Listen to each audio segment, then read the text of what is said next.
Voilà, mesdames, messieurs, je suis heureux de vous accueillir pour, je ne sais pas le combien de colloques des milieux bibliques, ça va faire le 9e ou le 10e, je ne sais pas compter. Le sujet de cette année, des femmes au pouvoir, point d'interrogation, point d'exclamation, donc ce qui permet plusieurs interprétations.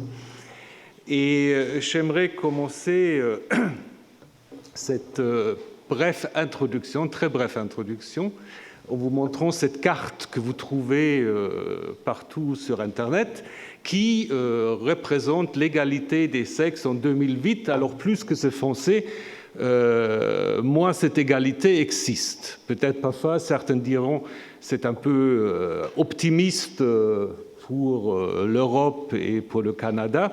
Là où il y a gris, on n'en sait rien. Ça peut être encore pire peut-être. Mais donc l'idée évidemment que cette égalité est de loin pas atteinte. Et puis, vous n'êtes pas sans savoir que dans les années récentes, ce qu'on appelait jadis le féminisme, aujourd'hui ça s'appelle autrement, MeToo ou ailleurs, autrement, a fait est ressurgi justement à cause de toutes sortes de questions de discrimination, harcèlement professionnel, sexuel, etc.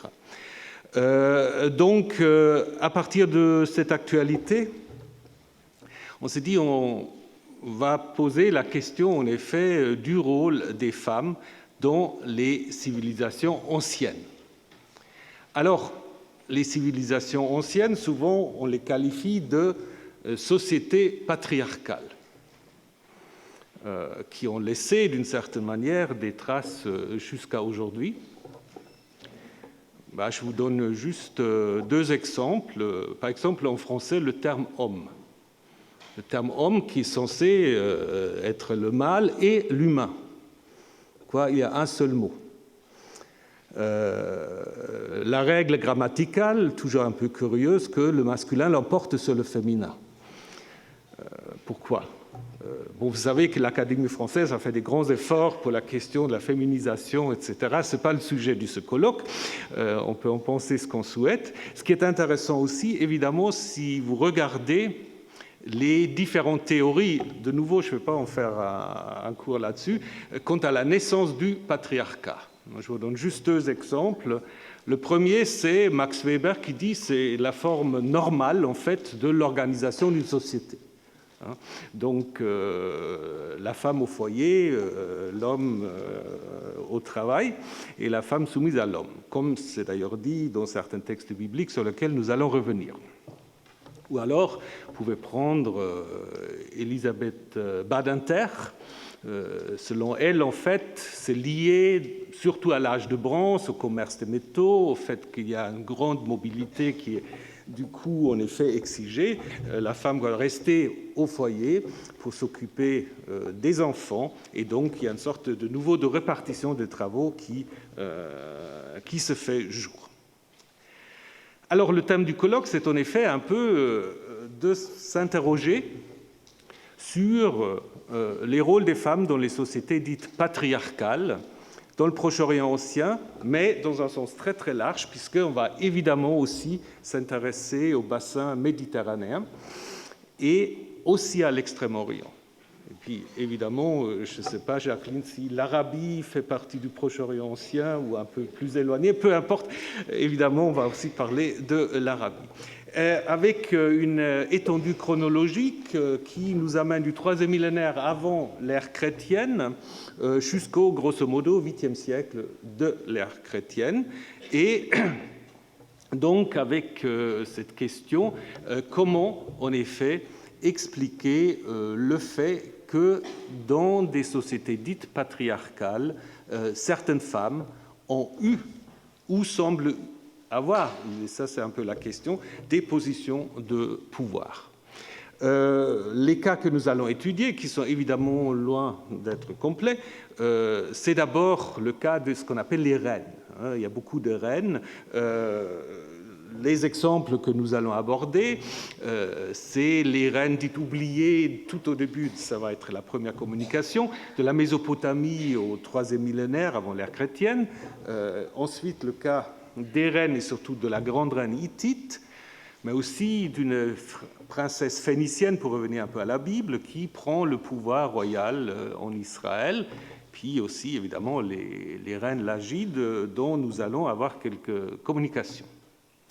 Puis existent des femmes dans l'entourage du roi, qui ne sont pas reines, mais qui jouent des rôles importants, par exemple les femmes dans l'entourage de Zimrilim.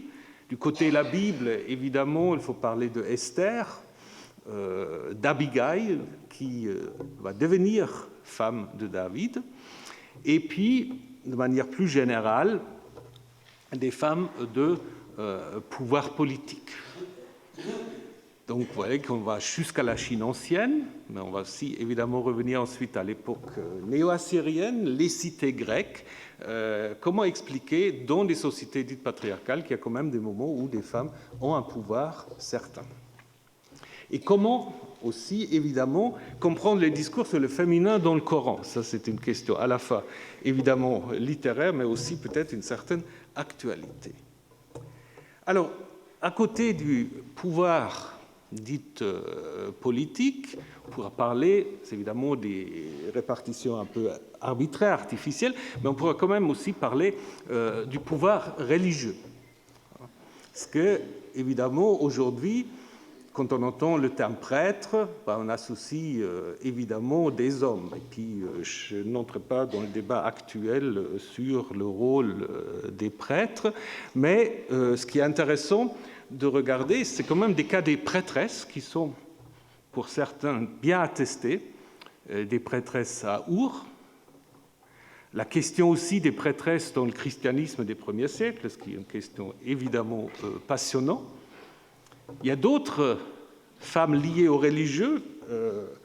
Il y a un texte très curieux qui va être analysé par Christophe Nian par rapport au rôle des femmes dans le livre d'Ézéchiel, des femmes qui tissent des bandelettes. Pourquoi faire? Vous allez tout savoir. S'agit-il des prophétesses? Ça, par exemple, dans certaines traductions bibliques, le titre, c'est « Contre les prophétesses », mais ce n'est pas si sûr.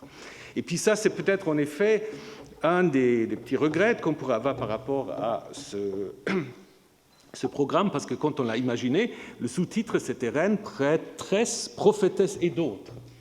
Et je me suis rendu compte qu'on parle peu de prophétesses dans les communications, mais peut-être ils vont réapparaître au fur et à mesure un tout petit peu. Évidemment, on ne doit oublier des grandes figures bibliques qui reflètent toutes sortes de discours sur le féminin, de toutes sortes de manières.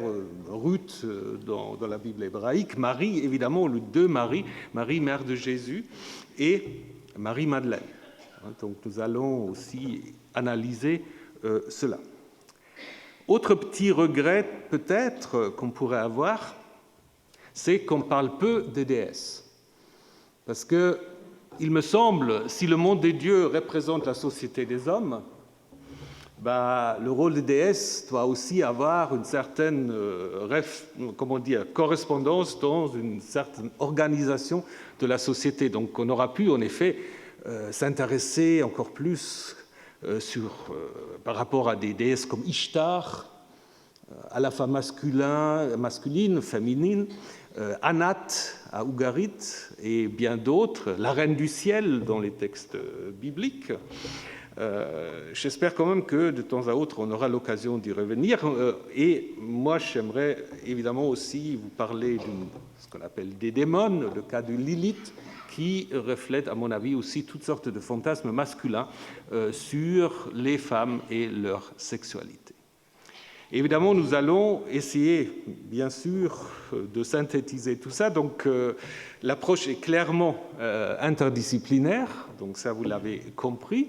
Je remercie Salvatore Donofrio, qui était déjà là la dernière fois, qui nous a fait l'honneur d'essayer de faire du sens de tout ça, de faire une synthèse, qui va en effet nous proposer à la fin de ce colloque quelques éléments de synthèse dans une perspective anthropologique. Voilà, donc avant de laisser la parole à Laura Battini, je voudrais également prononcer quelques remerciements.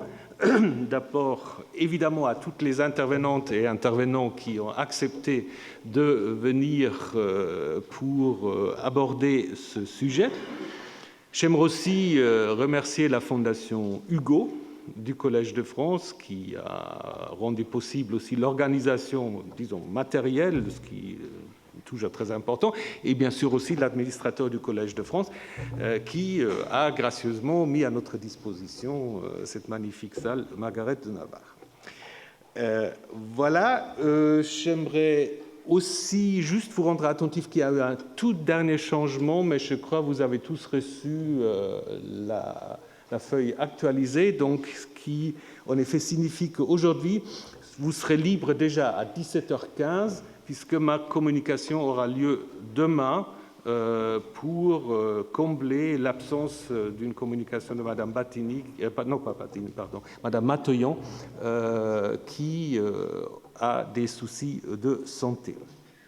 Voilà, et j'ai aussi le grand plaisir quand même de vous annoncer, ça durait un peu, mais quand même ça arrivait, que le volume représentait Dieu et homme, voilà, homme, dans le Proche-Orient ancien et dans la Bible. Ce volume est sorti finalement, c'était les actes du colloque que nous avons tenu ici en 2015. Vous avez lors de la pause la possibilité de le regarder, le feuilleter, parce que les éditions Peters, qui désormais ont repris cette collection, ont un petit stand, et puis vous pouvez regarder un peu cet ouvrage si cela vous intéresse. Bon, je crois que je n'ai rien oublié, et on est tout à fait dans le temps, donc je donne maintenant la parole à Laura Battini, qui va ouvrir ce colloque avec les reines oubliées de la Mésopotamie. Laura est au CNRS dans l'UMR 92, qui est très présent lors de ce colloque. Alors, attends, je te fais...